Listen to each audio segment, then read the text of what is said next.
I'm very excited to open today's conference with an intro presentation about the current necessity of resource management. And we will meet later today at 4:20 again, where I, together with Elmar Lotz from Deloitte, we will share insights of our project and how we transform Deloitte's PPM to a real RPM, Resource Portfolio Management.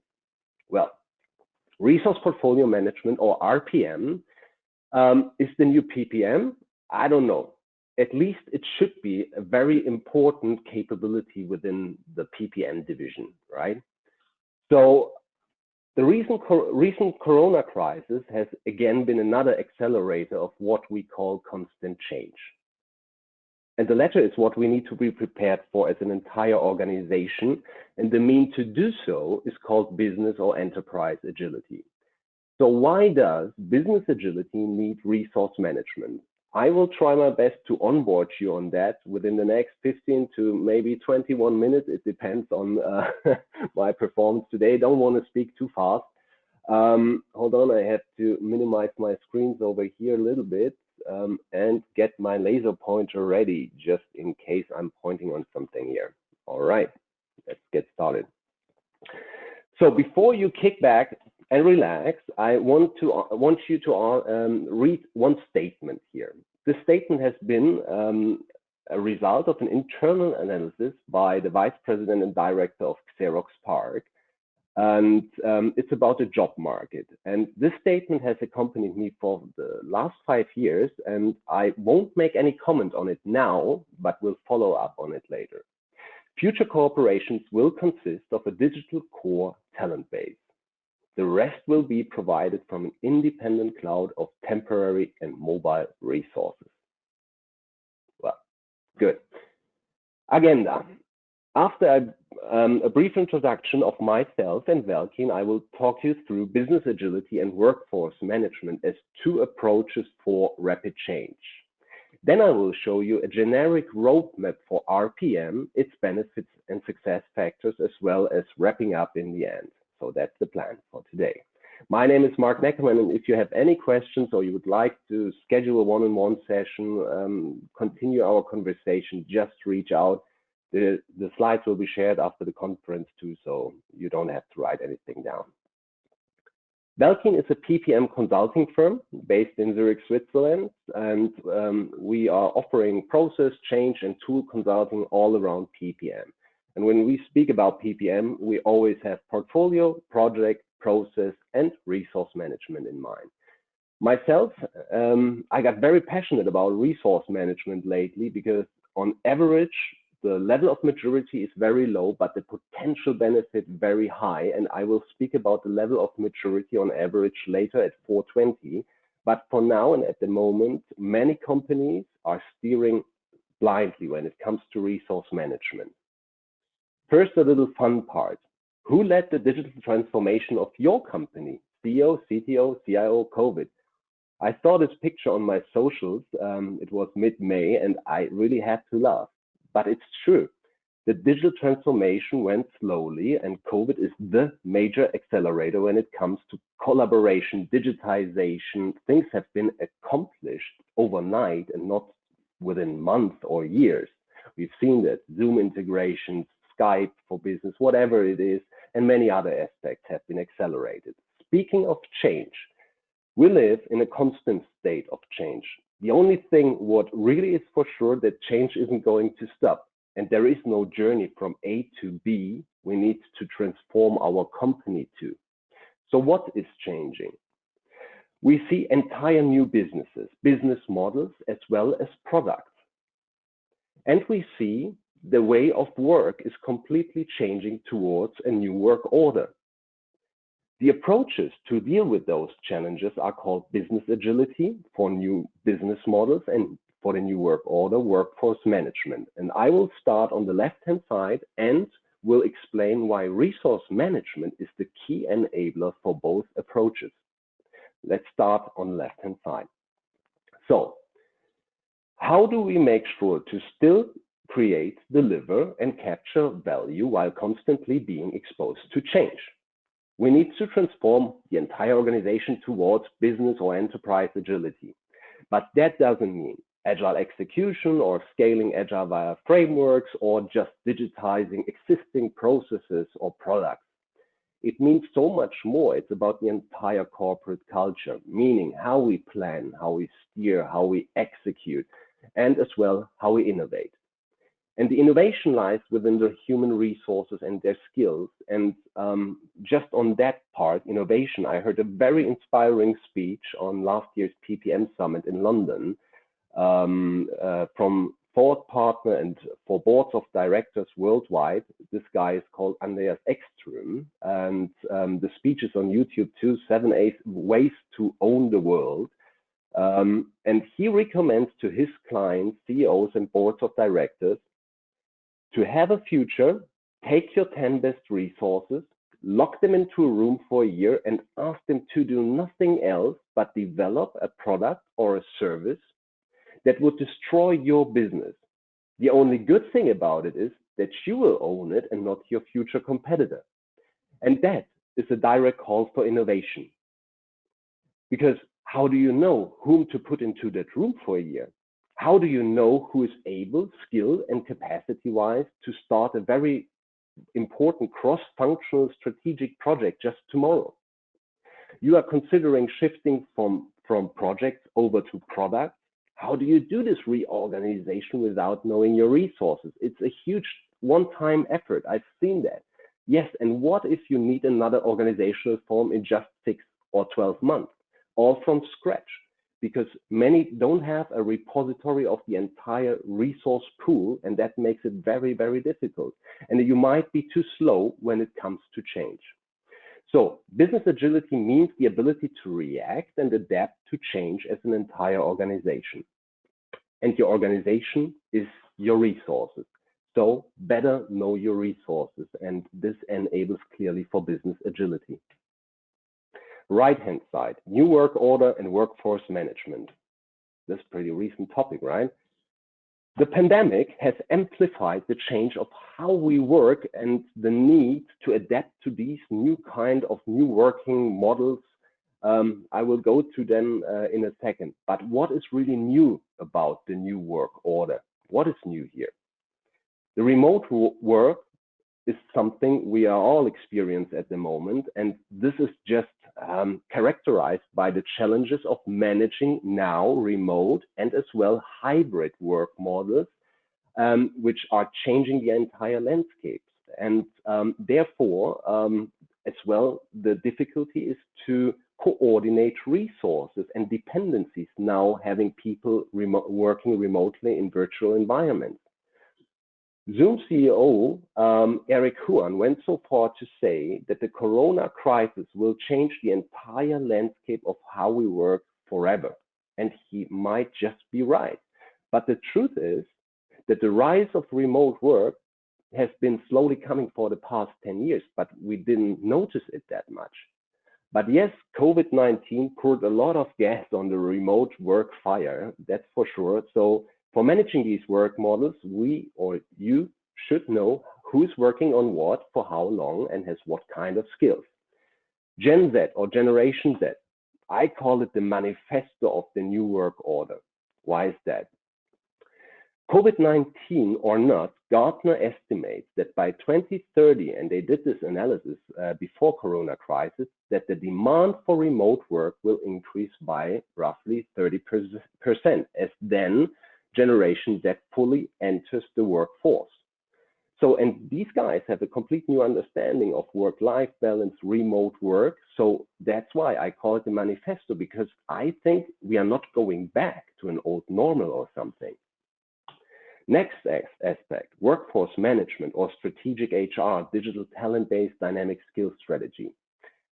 The old ways of predicting skill needs aren't really working anymore, because now the skills landscapes are changing so rapidly, and HR leaders in the past have heavily relied on demands and needs outlined by the business leaders. But in this fast changing conditions, business leaders themselves are unsure what kind of skills they need now and will need in the future. So business leaders need a dynamic skills strategy. Build an enterprise-wide job repository with all your critical tasks and assignments, including your skills. Define your digital talent base and make yourself comfortable with what if and scenario planning, because it's time to think ahead. The new work order is not about a remote work experiment, one of the biggest or something. It is the starting point of a complete new work landscape. So resource management enables for workforce management and strategic HR, very important. So again, back to the statement.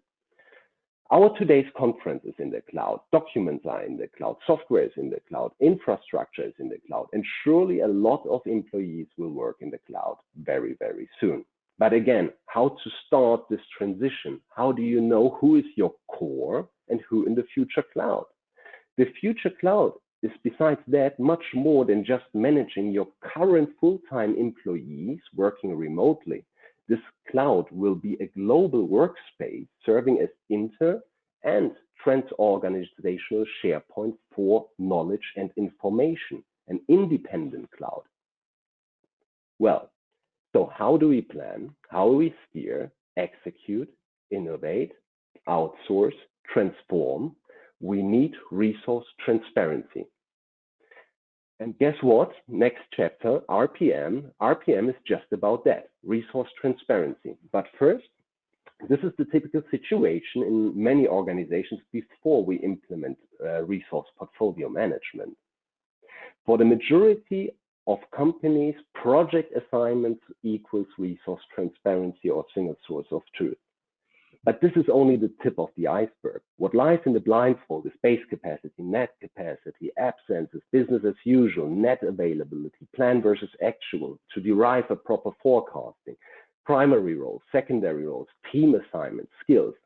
And for an optimized resource management, you need 100% transparency, and there is zero tolerance policy on blindfolds, especially for critical resources as bottlenecks in the IT, for example. This is a definition. As I'm sharing the slides, I will not read you through this definition because this is rather boring. At Belkin, we have another approach of describing what RPM is about. It consists of three major layers. Strategic RPM, I come to this point later, operative RPM, and cultural RPM. Strategic RPM is just about workforce management, strategic HR, training, retrainings, and hiring. So it answers questions such as, what kind of skills do our operations demand this, next, and the years after? Do we get those skills on the supply side on the market, or do we have to develop those by ourselves? What should be our core? What should be in the cloud? Remember the statement. And what kind of skills do we clearly want to outsource? Because outsourcing decisions, they happen unconsciously or just because you have a lack of internal capacity. And that again leads to the fact that on the most important project, I see the most externals working. So the concrete task here, develop a dynamic skills strategy, build a job repository, change the underlying old-fashioned supply and demand models towards what if and scenario planning. Next chapter, operative RPM or resource capacity planning or RMO, resource management office, the same thing as project management office just for resources. And this is the operating system of the RPM, the heart. The concrete task here is about assigning FTEs or named resources to tasks, analyze plan versus actuals in order to derive a proper forecasting and manage utilization levels. And we will see Daniel from Lonza speaking just after me about utilization levels. Very interesting because you don't head towards 100% here. In an agile environment, of course, this is about assigning initiatives to teams rather than named resources, but still manage inter-team dependencies as well as product and product line dependencies. And I want to make a quick excursion on the topic of agile. Many organizations think that with scaling agile and doing products rather than projects and now having dedicated teams, resource management challenges just disappear. Yes, they maybe do, but according to Robert Handler, who is research vice president at Gartner, They disappear only when you meet the 4 following restrictions. First, you successfully exceeded the transition to enterprise agile. Second, you have more than adequate funding in terms of money and skills. I mean, an endless pot of skills and capacities and money. Third, you have completed the transition to software as a service, platform as a service, and infrastructure as a service. Why is that? Because that makes the pain points from keep the lights on and run the business just go away, and then you have dedicated teams. And fourth, you have institutionalized an effective product portfolio management. So then maybe, but that's rarely the case. Dedicated teams seem really, I'm completely agreeing with that, seem to be ideal, but less than dedicated teams are the norm or found in reality, because you still will have cross-functional scarce enterprise resources. The third layer, cultural RPM, is just dedicated to the human being of the resource. This layer focuses on identity of people, their motivation, therefore their ambition towards innovation as well towards transformation. And besides that, we all know purpose is a very, very powerful intrinsic motivator. And this element, cultural RPM, is a huge responsibility for resource managers and team leads, as they are the only connection to the people. Especially now, having Corona crisis, it's even more difficult to reach out to those people, know those people. So the concrete task here, rolling and constantly, team rebalancing if you have dedicated teams, do sounding boards, offer personal development schemes, answer the why we are doing this, purpose and meaning. Let's get to the generic roadmap and how to roll out these 3 layers into an organization. Of course, you can't do everything at the same time, and I'm going to show you this as a generic roadmap. And this isn't a maturity model or something, but rather serves as kind of a guideline. It's clustered and colored according to the 3 layers I was describing in the previous slide. First, we have a lot of elements from the operative RPM, you can tell by the colors. Define high-level roles, teams, generic resources, then assign FTE to those generic roles and teams in order to plan on FTE basis on aggregated capacities. Then you prioritize, but not only on business cases and KPIs, but as well on capacity plans in order to reach your first checkpoint on that roadmap. Your feasibility. Only start projects or initiatives that are feasible. First, strategic RPM element. HR plan number 1, of course, supply and demand analysis is just a side product because you now have roles. But as I said, old-fashioned supply and demand analysis, of course, you can use what if and scenario planning here already. Then you shift over to teams and replace FTEs by named resources. Do plan versus actual in order to optimize your forecasting, not controlling the people. Then second checkpoint, it's an operative RPM element. Institutionalize process, governance, and yes, you might think about a solution in terms of a tool and get rid of spreadsheets for resource management here. Second checkpoint. Skills, design a skill matrix via roles and named resources. Then you have an HR plan number 2, what is not based anymore on generic resources, but rather on named resources and dedicated skills.